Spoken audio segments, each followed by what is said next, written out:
girls, when your like best friend is like upset about her boyfriend and you gotta go research him on Google to make sure that he isn't some, scum or whatever. Same thing. 2 men were arrested for conducting an NFT rug pull. Now, obviously, we want to make sure that we're going to talk about how not to get rug pulls from NFTs. But these 2 dudes created a very popular NFT project, the Frosties. They got arrested by the DOJ, Department of Justice, for conspiracy to commit wire fraud and conspiracy to commit money laundering. This is some serious charges, guys. Like, these dudes did a $1.1 million rug pull. So it's not just a small amount. We're talking 7 figures here. Now, if you thought that it was okay to commit fraud and Web3 and NFTs, this is a clear indication from the government, from the Department of Justice, that they're not messing around. And I think hopefully this will result in less rug pulling moving forward. But guys, I'm not an NFT expert, right? I want to hear your take. Delano and Nicole, give the people some tips on how not to get rug pulled from projects like this.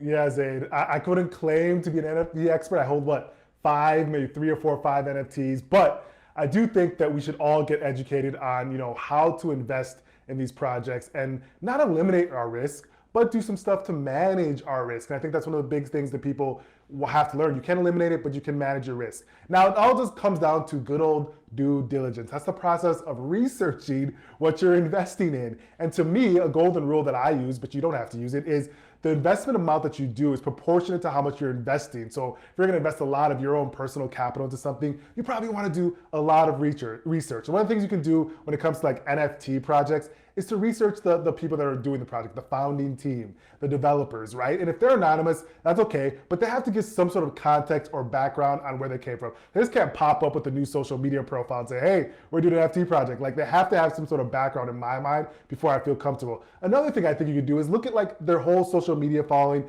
their trail online. If they have just a few social media followers on, like, say, Twitter, but they have a Discord that has a lot of like weird populated people in the Discord that they didn't even know existed prior, that might be some sort of red flag for you to follow. So I think a lot of this goes on to researching the founding team. You can do some different things in the project itself and the roadmap they lay out for after the project, guys. Like, what are they gonna do after that? If it's really sparse, doesn't have a lot of information, that might be another red flag, Nicole, of something that would perk your ears up saying, I don't know just about this just yet.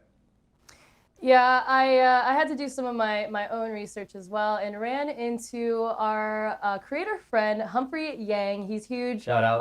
Shout out to Humphrey and all of his content. Amazing work there. Definitely check him out. But he shared a couple preventative measures, which I think are important too. So just like Delano said, the red flags, it's also important to look at 2 main things. Number 1, maybe thinking about staying closer, and this is something that I do too, to the top 100 cryptos by market caps and avoiding kind of smaller coins, because that can just like lend itself to more scams. It's easier, right, for fraudsters to get their hands on those smaller coins and be more manipulative there. But I don't have a crystal ball, but that's just one tip. The number 1 sign though of a good project, according to Humphrey, is liquidity lockup, which basically is when a new token should be locked by a third party. And there are websites out there that you can Google that help with that. And so basically a token lockup means a time period when holders of the crypto project are not able to sell their tokens. So if it's locked by a third party, the developer can't just decide to pull out any of that liquidity. So that's kind of where that safety net lies. The timeline should be, according to Humphrey, roughly a few months or even years. So the longer timeline, the more safe it is.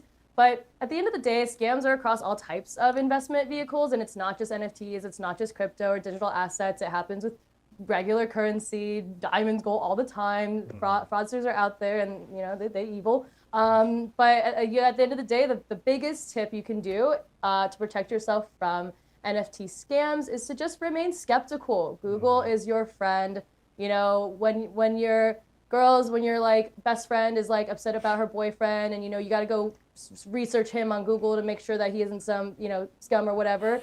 Same thing. Do that with your investment vehicles and your own money. You got to protect yourself just like you would to your best friend.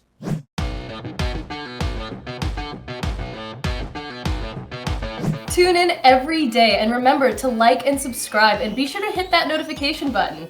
See you tomorrow.